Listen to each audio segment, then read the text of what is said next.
Hello, everyone. Welcome to the third episode of Photos and Their Stories. Today I'm talking to Roberto Campos, the street fashion photographer, and he will be talking about some of his favorite photographs. Hey, Roberto. Hey, how are you doing today? I'm doing well, thanks. How are you? Fine, thanks. A bit excited about this, a bit worried. I don't know how well I will do, so I hope you'll bear with me. And yeah, I hope we have some fun. I'm sure we will. Okay, so this is one of your photographs, and Roberto, he'll be doing something special for us today. He's going to be drawing on some of the photographs to explain his photo shoots in a different way, which I think is really cool. Yeah, I just figured I would make use of, a little bit of red ink to use as a laser pointer kind of thing. It's easier than trying to explain maybe something. I don't know. I'll test it out and hopefully it's fine. Yeah, I'm sure it'll be. So yeah, I mean, this picture is probably one of the ones I've had most, let's say, success with. That's why I chose it. I think it's a good example of like what I do, considering I'm a street style photographer, and a lot of people don't actually know what that is. We do take street photography seriously, or at least some of us do. I do, but we also have to take into account, obviously fashion. So you have to know a lot about clothing, you have to know a lot about current trends, you have to know about what they presented in the fashion week, and maybe what's going to be, cool in the next year or two. You start seeing it with some influencers and stuff, so you start recognizing these kind of things. It's a lot about training the eye, I guess. Mhm. But also, and this one is particular with that, fashion week is fun because besides shooting people that go to the shows and they dress up and everything, you get a chance to shoot models.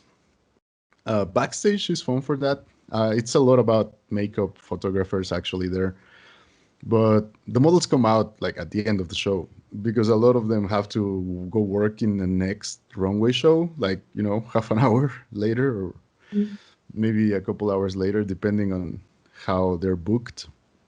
So they come out, and maybe you have like again some of them that can be friendly and they like to pose, and then you will get like a bunch of photographers, swarming them in and taking pictures. And sometimes you get these ones that are just like, I'm going.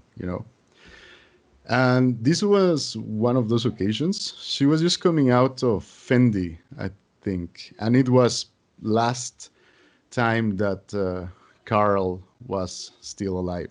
So it was his last show in Milan for Fendi. And so that was kind of special too, because after that, I think a lot of people started, you know, maybe looking a bit down on the new Fendi Mhm. for those who like fashion. And this model came out, and yeah, she was very serious and she was just going. And I kind of caught her like waiting by a tree for a car, I guess. And so, I mean, I asked her if I could take a portrait, but they don't give you much time, especially when they're like in that kind of mood. So I literally had like, you know, 2 seconds to do it and use the background I kind of had. So the only instruction here was just like, can you turn to me this way, just so I could have the building behind her as a background instead of like a bunch of cars and trees. And this was the only picture I clicked that time, and it turned out quite okay. So I was super pleased with that. So, I mean, it's not really staged. I guess some people might consider it if you ask for a picture staged. I just ask for permission, which I consider it a bit differently. Some people will say, yeah, sure, but they don't work with you. They don't be like, oh, it's okay. So how do you want? Some do. How do you want me to pose? Where do you want me to stand? She didn't, which is fine. I mean, not everybody has to be super cooperative in these kind of instances. And yeah, I think the colors came out quite pleasing. The background being so, you know, sterile in a way also helps to show the skin. And again, this is basically a makeup uh, photo. It looks quite natural, which is pretty. I mean, it used to be like that a lot of the times. Not all runway shows have like super crazy eccentric makeup and hairdos, but you can tell that he's quite taken care of, and she looks quite well. And yeah, I mean, I submitted this to Vogue, and it got approved there. I won a portrait, like maybe, yeah, I guess a couple years ago. I won a like the end of the year portrait contest in like a website I post some of my stock photography to with it, and I won actually two lenses because of it. Some interesting lenses. So yeah, I think in terms of like, since I'm not a person that actually submits a lot of pictures to contests, this is probably one of the ones I've had most success with. And it looks like I put a lot of work into it, and it's not true. Mhm. I think whoever decided on the makeup and the people who did the makeup were the ones who put a lot of work into it to make it look good. Besides, obviously, her being, a wrong way model. So, Mhm. and yeah, I mean, all I did there was just be prepared and, work with what I have, and have trust in what my equipment can do, and just click the one picture, and that was enough, luckily. Yeah, it's oftentimes the photos that are very spontaneous and unplanned that end up being the most popular ones, right? Yeah, it's funny. And again, like, people think sometimes I put a lot of work into it, but it's not even cropped. It's that's kind of almost the way it came out. Um, so That's very cool. And the aperture for this is 1.4? yeah, yeah, I usually shoot at 1.4. I will change to 1.8 if I don't feel like, super comfy that day, just to give myself a little bit of wiggle room. But yeah, I use Canon FD 50 millimeters 1.4 from 1973, I think, on a Sony A7 II. Mhm. Yeah, that's interesting. And it must be difficult with an aperture like that because I mean, the eyes are sharp in this photograph. You really just you hit the nail with this one. Yeah, and that's actually a funny thing. I mean, sometimes it doesn't work out, and I've had lately, since the quarantine, of course, a lot of people have had to find other ways to, keep working and doing things. So I did start giving out, well, not giving out, but I started giving lessons online for certain people about photography. And yeah, maybe it's a bit more theoretical now, since we cannot really go out and, shoot together and me explain, which is what I would do, I guess. But it also made it possible for me to be able to give lessons to people I knew from like a few years ago that wanted me to teach them. And like, I don't know, they live in New York and I'm in Mexico, and so now we can actually do it like this. And I've seen some pictures, and like, for some reason, and I mean, I don't want to bash on like Canon users or anything, but like, God, every time I see those pictures of cameras, they always focus on the nose for some reason, like, Hmm. I always see that they mess up a lot, and they always ask me, how can you actually work like on this kind of quick reaction pictures with manual lenses? And I think it's just a matter of practice. I mean, yeah, it's a bit of a pain, and if you get through it, it becomes obviously easier. Like, I usually use one or two lenses only, and if I can, I will just use the one Canon FD50, and that's it, because I know by memory, like muscle memory, where I have to be, like how much I have to rotate the ring and everything. So it becomes a bit of instinct, Hmm. which helps. And yeah, I think, like, I mean, if you think of someone's face like this, like, unless you have like someone with like a lot of forehead or a lot of chin or things like that, what I usually do, and maybe it's wrong, I mean, obviously people will tell you focus on the eye and that's it, but I focus on the lips. And that's just because usually you will get the same kind of level as the eyes. Very And interesting. yeah, Yeah. sometimes it works, sometimes it doesn't. Obviously, it depends on the person. Not everybody's built differently. I mean, the same. We're Yeah. all built differently. But on this instance, it did work. So yeah, I mean, in reality, the focus is on the lips here. Hmm. Well, that's very cool because it is easier in a way to focus on lips because, I mean, with the eyes, it's either one way or the other, and then you might end up with a really bad crop. But with lips, yeah, it's, I mean, right in the center, sort of symmetrically. So, yeah, that's a good tip, I guess. Yeah, I hope maybe someone starts doing that and proves me right. But Yes, that'll be nice. yeah, it's also the fallout of the when you shoot with such a shallow depth of field. A lot of times when people use autofocus, the depth of field moves backwards or forwards.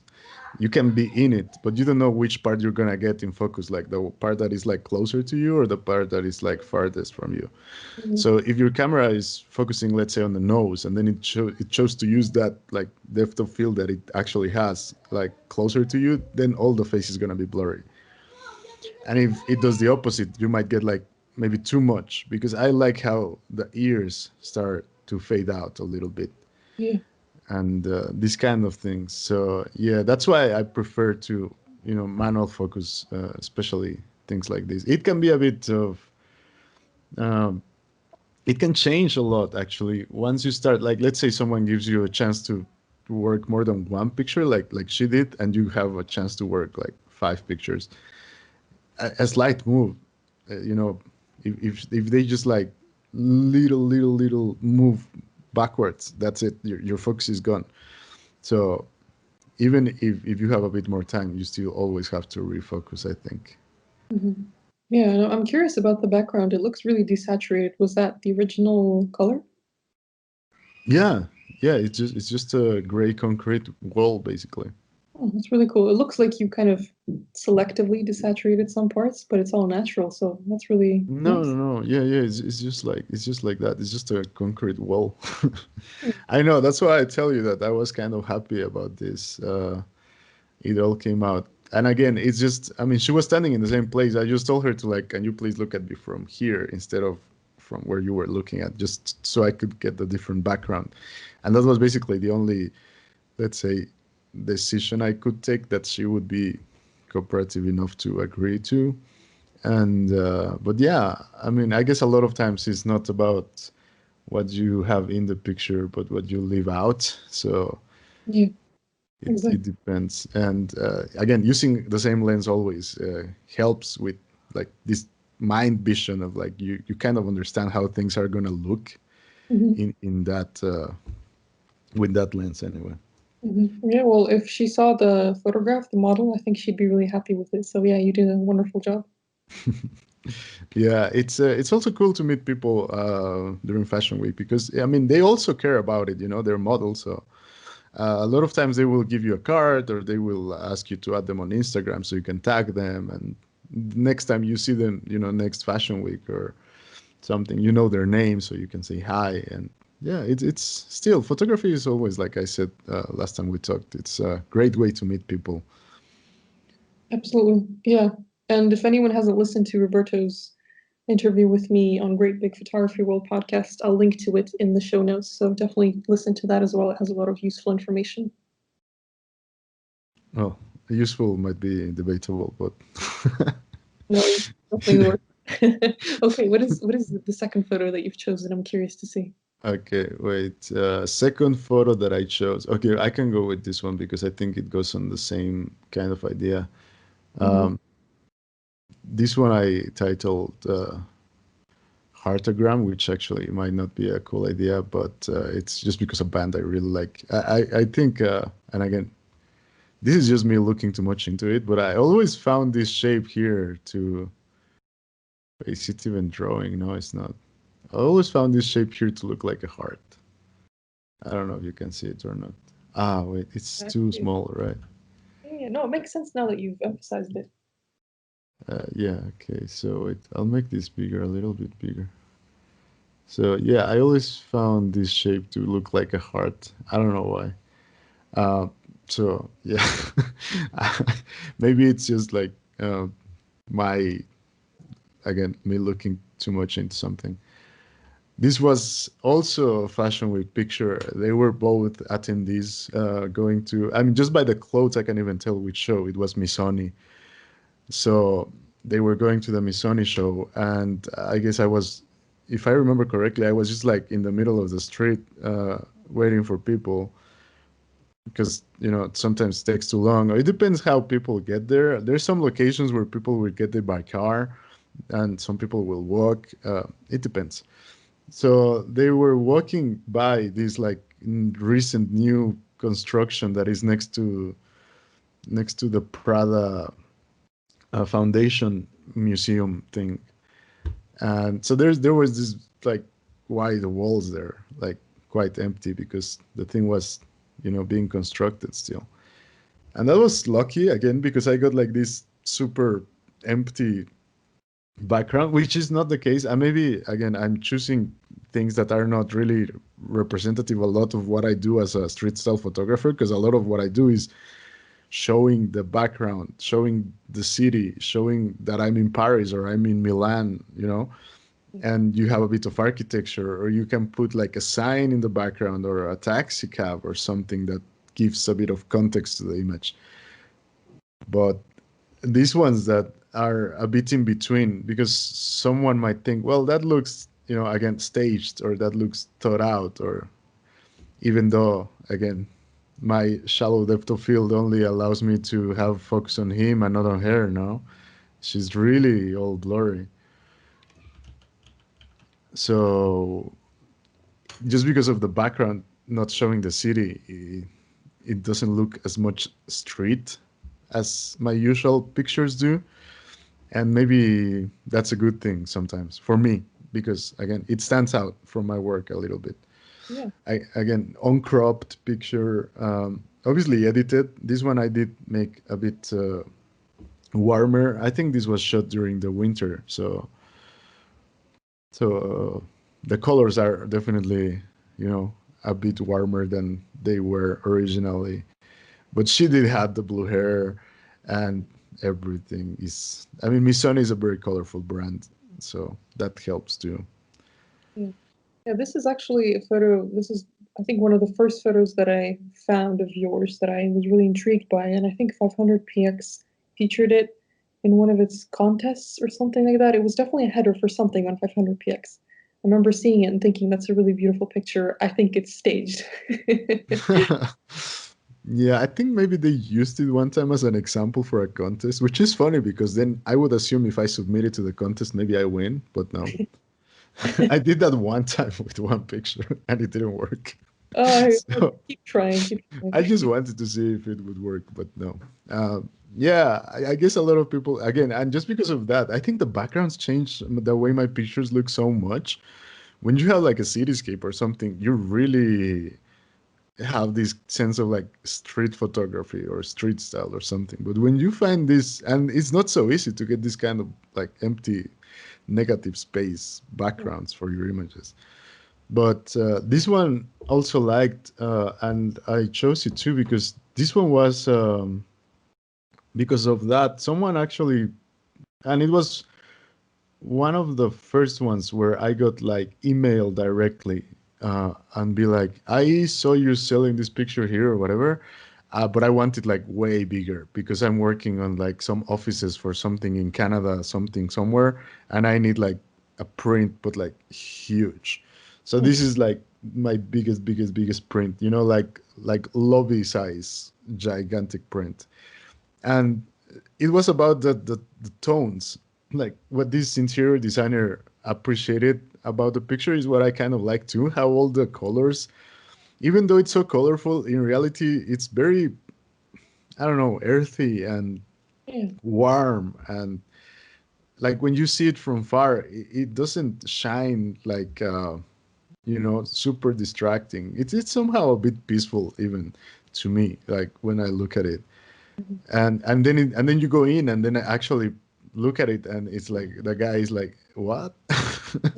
Which I think he was as surprised as I got when I saw the picture of me taking it. But yeah, I just think the tones, and this one obviously has a bit more work color wise to it. So I really appreciated that someone pay me a compliment just because of that, and maybe that's why I always like these pictures so much.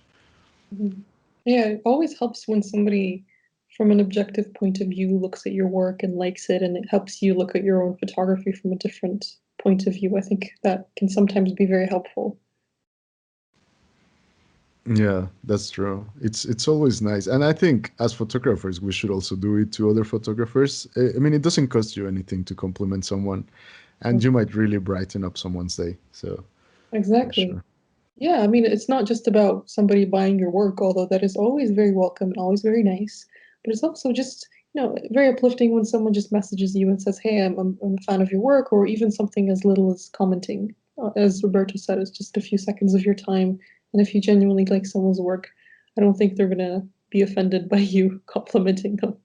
Yeah, and I think it's just because we all got so used to. I mean, let's say you post something on Instagram and people just thumbs up or whatever they might write. That doesn't feel so personal as when someone sends you like a message or an email and be like, "Oh, I really love this picture. Just wanted to let you know." It's a very different interaction nowadays. That one that you Yeah, get. yeah, that's very true. Yeah, it's a good reminder too. If you like a photograph, if it touches you somehow, reach out to the photographer if possible and let them know. And as Roberto said, it can really change them, change their day, change their life, potentially change the way they look at their work. So it's very impactful.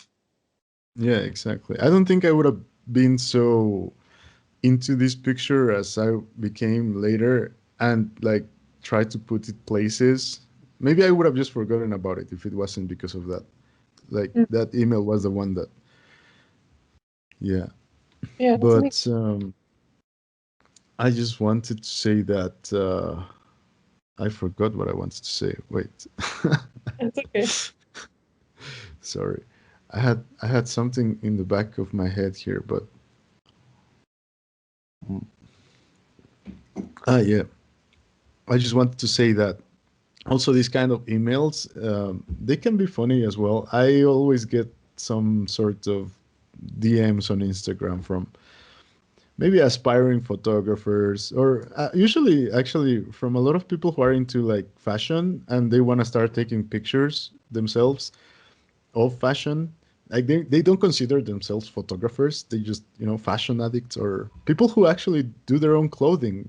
People who are studying fashion design and they want to take pictures of their own clothes to post on their own Instagrams or things like that.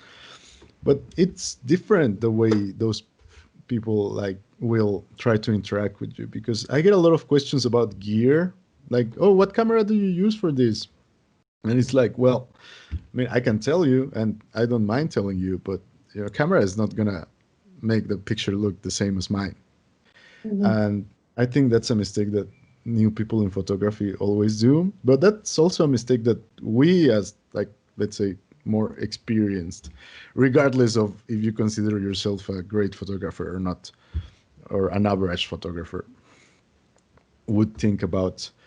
I will still, think like, oh man, if I had like that Leica, maybe. And it's funny because we're still the same. So don't get super bored or offended when people ask you only about the gear. I think it's like a very natural thing to ask, and it's still kind of a compliment. Absolutely.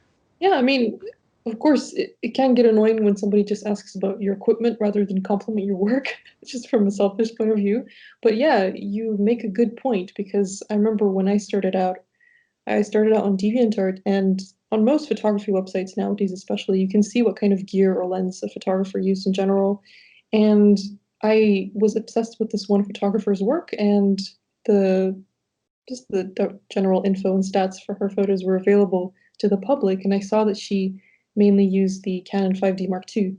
And I, right from that moment, started to get obsessed with that camera, and I eventually got it because I just really appreciated her style, just the way the photographs looked, the lens she used, all those things. And so I think it can be helpful to someone to just know what equipment you use because it can give them a better idea of what their style will look like. It's not necessarily them trying to steal your style, essentially. Yeah, no, I don't think it's about stealing your style. I mean, they want to also learn. And again, that's why I'm saying like even us as more experienced photographer, and I just say that because of the time that someone has been doing it like myself. Mhm. I still, lost over new gear, and I still wish I could like upgrade my camera sometime. And yeah, I mean, my camera is old now. For example, it's a 7A2. Like a lot of people wouldn't even consider that a great camera by today's standards, but I mean, it does what I needed to do. So Yeah. Yeah, oh, I'm the same. If I see someone using a newer type of camera, like the Hasselblad or the Phase One cameras, which are ridiculously expensive, I also wonder what my work would look like if I had had access to those cameras. You do get curious and you do kind of compare your work to other people's. It's kind of a natural human thing, I think. yeah, I mean, it's just a tool, and we will always try to get better tools. That's just Or- the way it works. Of course. Just remember that the most expensive tool might not be the best tool for your job. It depends what you do. I mean, if you're a studio photographer, yeah, okay, maybe go for the medium format. I don't know. If you're not, then maybe that's not the camera for you. Maybe it's not so easy to walk around with a Hasselblad and try to shoot street photography, you know? Exactly. Exactly. Uh, I guess talking about that, maybe I can jump to the next picture. This one is quite simple. I don't know what else to say about it, but this one might be a nice example of that. I added this last second just because I thought this would be a bit different than my other ones. Mhm. And this is exactly what we're talking about. This I took with a GRD4, which is less than APS-C. It's like one of those tiny, less than 1 inch sensors Hmm. on a point and shoot camera from like the beginning of the 90s, I think, or something like that. No, maybe not. Maybe the end of the 90s. I don't know. It's really old.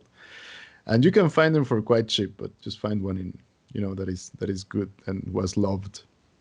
And the cool thing about these really old Ricoh cameras compared to the new ones that have APS-C sensors and everybody loves is that the new ones, just because of the sensor, they have like 2.8 aperture lenses on them, which again is a great lens.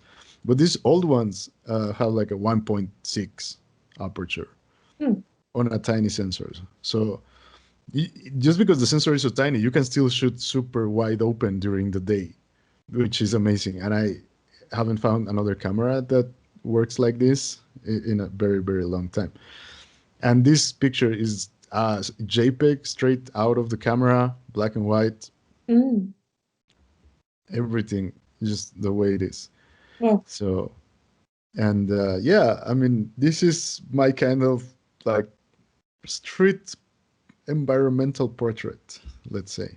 Obviously, this one is, let's say, staged. I mean, she's a friend, and we were going somewhere, and I just asked her, "Can you sit there, and I'll take like quick picture of you."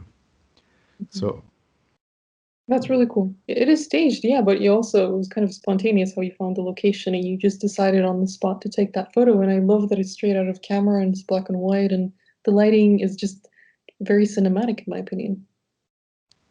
Italy is a very cinematic place, but besides that, no, I just think again, this just shows how like a tiny camera that maybe no one might consider, worth anything at this point in time, they can still produce amazing, amazing images. Hmm. Absolutely. Yeah, it's all about the talent that you have and what you're just the potential you're willing to go to with what you're using in the moment. It's really cool, very admirable. Well, I mean, I don't want to, say that I'm great or anything. I'm not. I'm definitely not. I always have a lot to learn. But I mean, I hate how the hand is so bright. I really hate that the hand is so bright. I wish it was like a bit more subtle, like the the face is. I like how she's in this like square of black and she's so dark, and then her face is just so serious, and her eyes are like barely there. I could crop it. I could fix the hand. I could do a lot of things to this picture. Like there's so many things that you could do to fix it, but I just wanted to use this to show that even there, like, and to me, it bothers me so much the hand. And yeah, maybe the sky is blown, and I don't know. Like again, you have a tiny sensor to work with, but it just impresses me still how this like tiny, tiny, tiny camera can do things that look so good. And maybe this is not the best example, but it's a good example, I hope.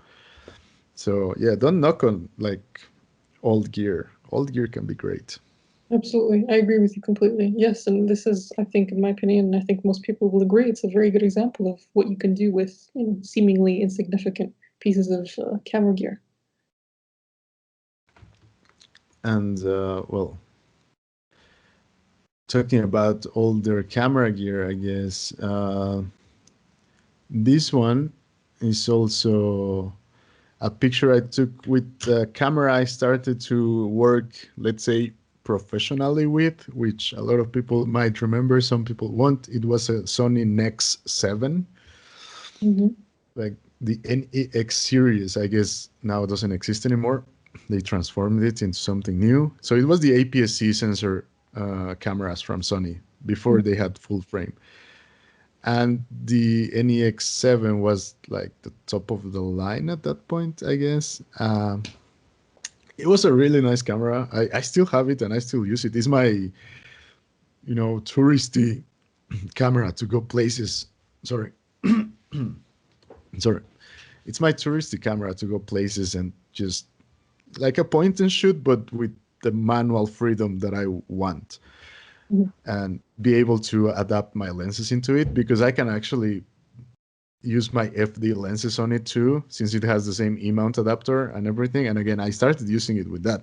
And this was the camera I used with Leica lenses and with those FDs and with Sony's autofocus, which I completely gave up on, and other kinds of lenses. And it's such a nice platform because of it. It allows you to experiment with glass. And I think glass is so much more important than sensors these days, even though people will always want to have the best and biggest sensor they can. I think Hmm. glass is like the differential that I look for personally. And this was just, yeah, I guess a holiday picture somewhere that again became a print, but this one was a personal print. This was a print I had in my house, and maybe Hmm. that's why I chose it. And yeah, again, not a perfect picture. You can see my shadow there on the left, on the Hmm. left down corner. So I guess, wait, why isn't it drawing anything anymore? Oh yeah, Yeah. okay. Here's me. Hi. And just the texture that you still get from this, and the colors that it can give you is so much more about the glass for me. And I think that's the thing. Like a lot of people will sell their old cameras, and I think that's a good thing because it's easier for others, like for others to find something to use, especially when you're starting out. To just find something to experiment. But I think hold on to some of them and use them here and there. You don't have to always carry your gigantic DSLR or your camera bag with 5 lenses that you're not gonna use. Yeah. So sometimes you just need like one camera and one lens and a good strap, good pair of shoes. Yes, exactly. Yeah, I really like the colors in this photograph. And the shadow, honestly, I didn't think it was from you. I thought it was maybe from an umbrella on the beach. Um, Yeah, well, I mean, this was a cool vacation. It was somewhere near, mm, well, I don't know how to explain. It's a place called Milano Marittima, near there, where there's like this reservation. Like I guess it's a bit of a forest thing. I don't know. So that part of the coast is protected. So there's no hotels. I mean, there are close by, and you reach them by bicycle and stuff. But it's not really close to like a town, and so it's like one of the few parts of coast in Italy that has no umbrellas and no bars and no hotels and no nothing, which you mm, can find a lot of those, for example, in Latin America, but you cannot find those in Europe almost nowhere. So mm, that's pretty cool. So yeah, this was kind of like a deserted beach, which is interesting opportunity. And yeah, again, maybe I'm not showing the sea or anything, but I really like the texture of the sand, and I yeah. don't know, yeah, the colors, the pop of color and everything. It's just one of my personal. This one I wouldn't consider an amazing picture. I just included it because it's such a personal favorite. Again, I don't usually print my own pictures and put them in my house. Someone once told me that's a good idea. Someone once told me if you invite people to your house and they like your picture, then you can be like, well, if you want it, I can sell it to you. That's a good so idea. maybe, so maybe that works for some. But yeah, I usually don't, print my own work for myself. I print it small to look at it. Sometimes I give away prints to friends, and depending who I'm shooting. But I don't print like a big print for my living room, and this was the one picture I did choose to print big for my living room. Yeah, well, it's a good photograph compositionally, color-wise, and it's your personal favorite, and that's all that matters. So, And again, old camera. I don't know. It's just a constant topic with me, with you. I guess I feel like I'm pushing people to to look into older gear, and if someone does, I would be glad. Just buy old glass. That's all I'm gonna say here. Moto, the whole point of this video is to say buy old glass. Yeah. Okay, what's your next photo? This one. Okay, This one is a bit more of what I do. I'm sorry Mhm. about the quality. I actually, just for this time, I couldn't find the original one right away. Mhm. But oh god, I just realized it's like Fendi again. I have two Fendi pictures here. Oh, Fendi fan. Well, you can see that actually that gray part of the wall that is under the brick. Mhm. There's parts where it's just that, and that's the gray that you were talking about. Okay. Uh-huh. That's exactly that. Okay. So yeah, this is more of Fashion Week. Girls in all Fendi. Yeah, details. Fashion is so much about details, and street photographers. Sometimes we focus so much on portraits, which is cool. But then one thing I learned super fast, and I will, tell this to everybody who wants to start doing fashion photography on the streets. There's three pictures you want to take, if you can, which is a face, a portrait, Mhm. a full body picture, and shoes. Hmm. Shoes are huge, and if you become good at like taking pictures of shoes, believe me, that's amazing, because it's hard to make people's shoes look good. It's hard to not shoot it from top, from like too low, from like to get a good angle of someone wearing shoes when they're not posing for you, because again, this is not staged. They were just talking. There was a guy walking. I was walking the same way the guy was walking, and then I just saw these girls, and I kind of like kneel down for 1 second, click, and move on. That's it. That's Hmm. all it takes. So portrait, full body, and shoes. That's the trifecta here of street style fashion. And this is one of my favorite ones about shoes, because also the guy's leg and his shoes too. And I mean, it just, I think, gives it a bit of like a movement and Hmm. adds a bit to my composition. And I think it's a nice picture. I don't think it's mm, like people who work in advertising. This is not that kind of picture. This is not something you throw in an ad.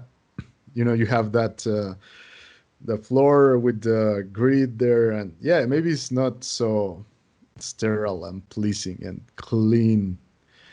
But I think this is actually how people, dress and move around and live sometimes. Yeah, yeah, it's like a more authentic version of street photography, essentially, and I like that. I like especially the man that's entering the composition. That's really cool. As you said, it gives movement to the shot, and I think without it, it would have maybe felt emptier. Yeah, it's hard to find that in. I mean, street style is a lot about people moving, which is cool, but sometimes it's also a lot about people standing, waiting. So when you can add some sort of element around you that gives it this bit of life that it needs, it's always helpful. Yeah. Hmm. And a lot of times you don't get the chance to wait for someone to pass, because let's say I will just paint you this image. These two girls are just there, they're Hmm. talking to each other. If I was standing where I was when I took this picture, but I was also standing there without moving, and I kneel down and I just wait for someone to pass by, they would have seen me, they would have moved away,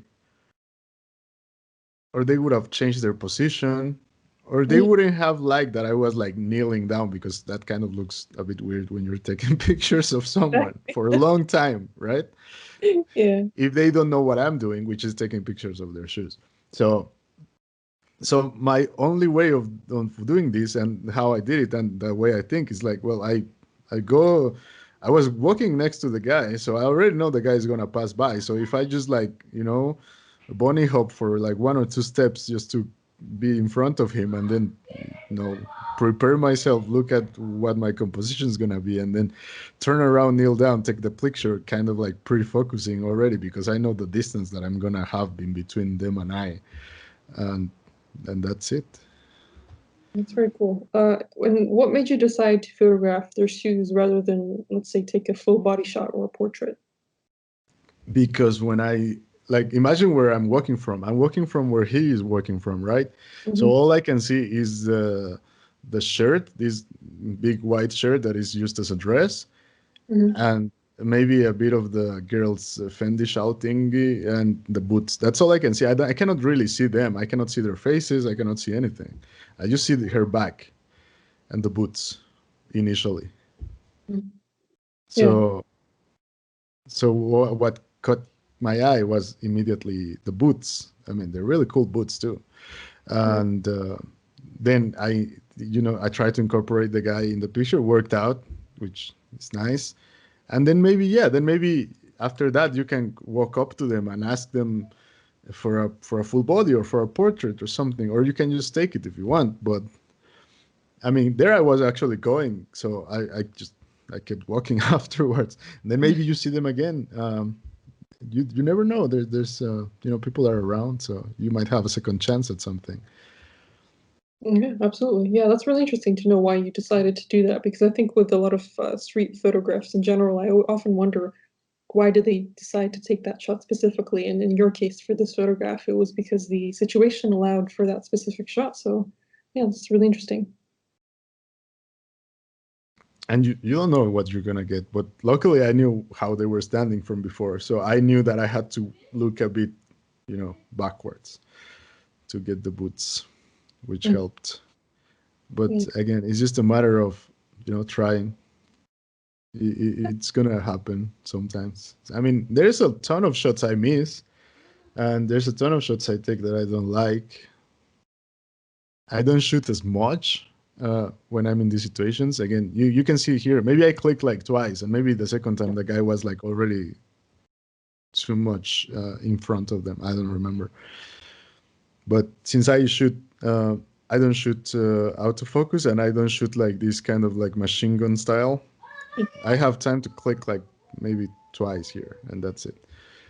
So I don't shoot as much as other people do, but I try to make it count, and I think yeah, it's funny to talk about what I thought about when I took this picture, because at some point, if you do it and do it and do it, it just becomes a bit I don't know. You don't second guess yourself as much because you already tried it before, right? Like, I already tried to do this before. Maybe it didn't work out, but maybe this time will. And you try to make it better. Like, oh, maybe but uh, pre-focus distance last time, so this time I'm gonna pay more attention to that. Or maybe my angle was wrong. Maybe I don't have to be so low. Maybe I don't have to be so high. So every time you fail, you gain like a tiny bit of experience that's gonna help you for the next time.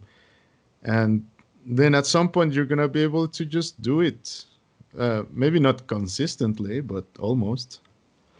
Yeah, it's all about persistence and it's a constant learning process for everybody, regardless of how advanced they are.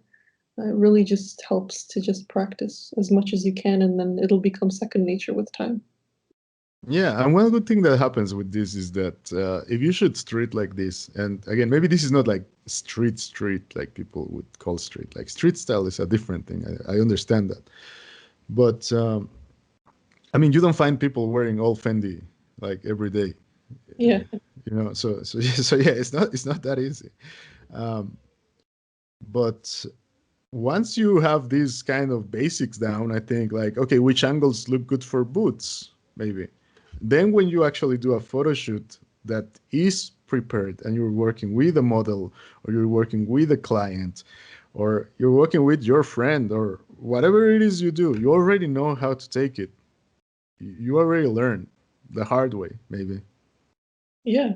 but Yes, you I like did. that approach. Yeah, I remember when I started sort of in the middle of my journey, I would often, and this isn't something I would recommend doing, I guess, but I'd never liked to read instructions for taking photos. I just did what I did. And I think that's a bit harder because you, as a beginner especially, you don't really know where to start or what to do.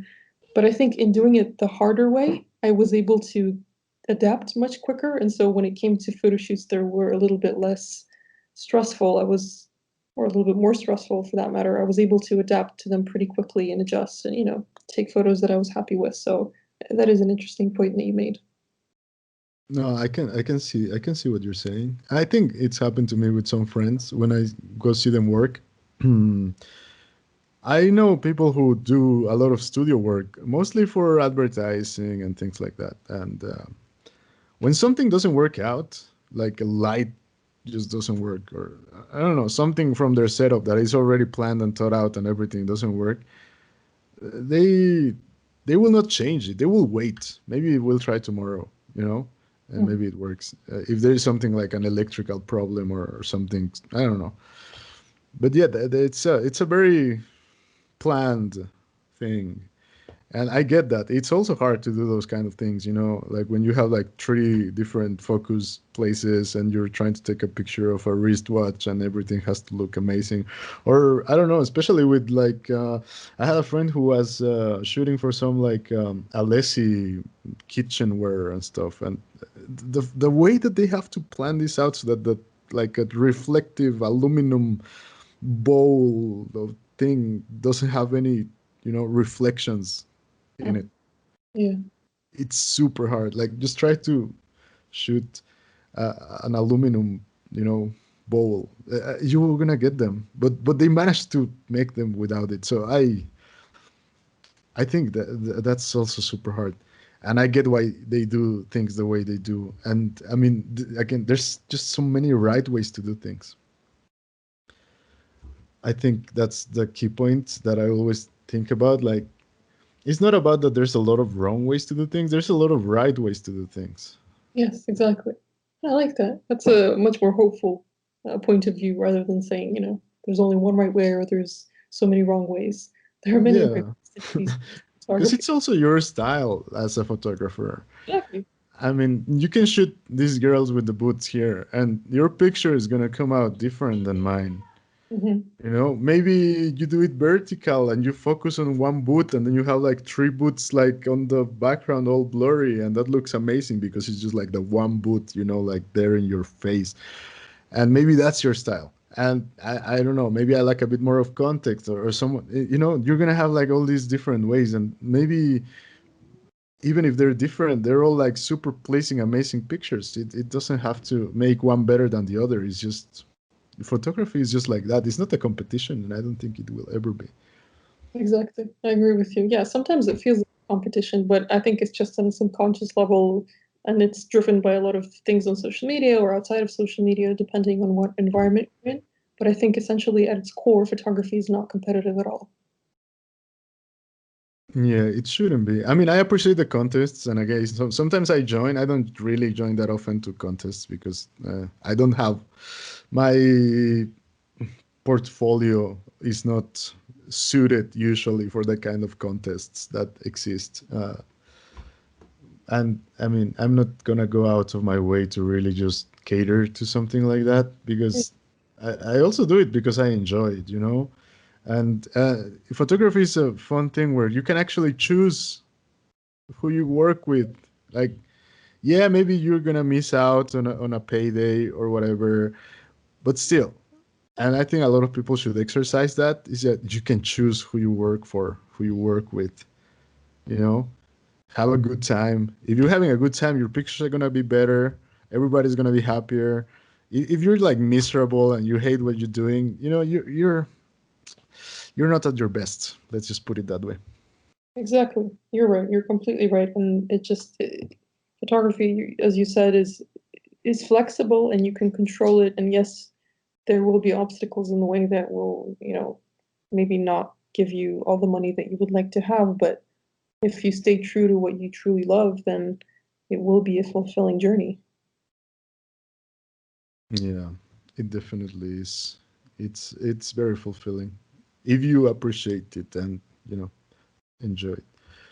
Well, actually, talking about that, and this is like a terrible segue. I'm sorry, but this one, the last one, this one I chose to show to you because this is uh, probably the first job I had when I came back to Mexico, like a couple months ago, a few months ago now, I guess, Mhm, from Italy. This is the father of someone I met in Italy, mhm, and he has a showroom, and he used to have a shop about mm, pre-Hispanic and like colonial items, and it's like art, but it's also antiques. So he sells these kind of things, and he also sells a bunch of stuff from India that mm, he used to go there. And I mean, this is like, I don't know if you ever saw Seinfeld. This is like, what's the name of the guy? Jay Peterson or something. mhm, So he used to go to India and buy all these kinds of things and get lost, and then he would come back. I mean, now he's older, but he's really fun, and he has a lot of stories. And his house is amazing and full with antiques, and it was a joy to work for him. He needed pictures of certain things, and he needed portraits because quarantine made his business go under. mm, They wouldn't let them open the shops for like I don't know how long. And that doesn't really work out. So for someone of his age to have to try to understand how to move his business online was a bit hard, you mm. know. Even Yeah. if you get help, and even if he had his daughter kind of advising him on how to do it, it's not the easiest thing for someone like older to understand. Like, well, I can do the same thing online and try to sell online, but how do people find me? How Yeah. and that's when they realized like okay, photography is important actually because you need to show things, especially if you're working with antiques and things like that. It's not the same, and maybe that's my opinion, but it's not the same when you have like an antique in a white background, shot in one of those like light boxes or something, and it looks like a Sears catalog thing, that when you put it in a bit of context and you realize, oh, okay, so this statue is this big, you know Mhm, and this is what I did for him. And I took some portraits of him, and this was one of the ones, maybe not the ones that he liked, but this was one I liked because I don't know, his laughter and his smile, and I mean, we were just chatting, and yeah, I was working for him, but it was fun, and we had a great time talking. And this is just for me like this kind of what I said, like environmental portraits. I say, I think the things behind him and all this, the chair and the coffee thing and everything is just so him, that he would look not complete with a bit of context. This is the door to his bedroom, by the way. Um, oh, beautiful. I thought so it was the rug or something. That's a door. yeah, that's the door for his bedroom. Oh, He has a little bit of a patio there outside with stairs that go down. So I think this ends my you know thing I'm talking to you about. So just have fun. If you have fun, they have fun. We all have fun. Pictures are pictures. I like it. I think there's better pictures. He used a different one than this one because we took a few mhm, of him sitting down in that chair, and obviously they used another one, but this is my favorite one. And mhm, this was my first job coming back to Mexico after over a decade of living abroad. mhm. So that's why it's like meaningful to me right now. And yeah, I don't know what else I can tell you about this.